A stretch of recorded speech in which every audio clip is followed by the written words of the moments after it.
time may heal wounds, Okay. but it doesn't always answer questions. This is a lot of, I guess you'd call it memorabilia.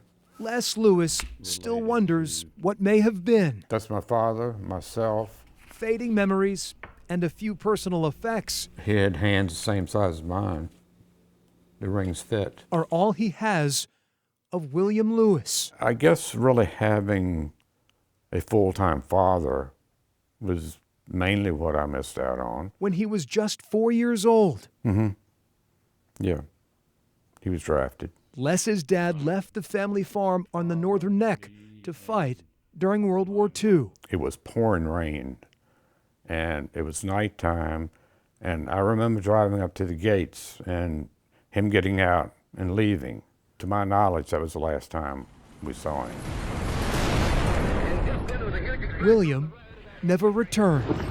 Private Lewis died of wounds on March 18, 1945. He was killed in France. Friendly fire. In Virginia, a stranger arrived to deliver the news. I saw him get out of the car and told my mother that he had passed away. I could see her like wilt. I remember that distinctly. Growing up, Les yearned to see his father one more time, but the pair was separated by 5,000 miles. William rests at Sicily Rome American Military Cemetery in Italy. Oh, pristine. Everything spotless. He is joined by 7,859 other American soldiers killed in action. The fountains, flowers, everything was impeccable. A few years ago, the 80-year-old would finally get the chance to visit his father. When you actually get there and put your hand on that cross, it kind of comes together. A moment nearly 7 decades in the making. I told my mother I was going. She said, well, please tell him that I still love him.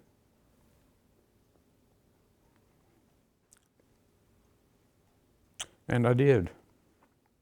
Les would need to pay tribute to someone else during the journey. This is my uncle, James Randolph Lewis. Buried right next to William, his younger brother James. My father is on the left. My uncle is on the right. Les's uncle died on the battlefield 6 months before his brother. He was 20. I don't think my grandfather ever got over it. He kind of went into a shell. Their parents chose to bury their only children side by side. Even though they're both gone, I mean, they pretty much are within arm's reach. So it makes me feel better. Les's family is not unique. 2 weeks ago, this came in the mail. The Lewis siblings Page 20. are featured in author Kevin Callahan's new book, Brothers in Arms. Extraordinary piece of work. Callahan writes 286 sets of brothers lie together in American military cemeteries across the globe. It's a permanent record for my family that 100 years from now, somebody could be looking at this same book. Chapter 1 humbles Les, It's almost like a dream. knowing his relatives will always be remembered. These two, to me, symbolize a great loss. 75 years later, It was a relief. the little boy in the grainy photos can finally turn a page. It really helped. It really did. I wouldn't trade the experience for anything. Les Lewis's time with his dad and uncle lasted only 3 hours, Not long enough. but it was a family reunion well worth the wait. But until you put yourself in that cemetery, by that grave, you don't have full closure. And I do.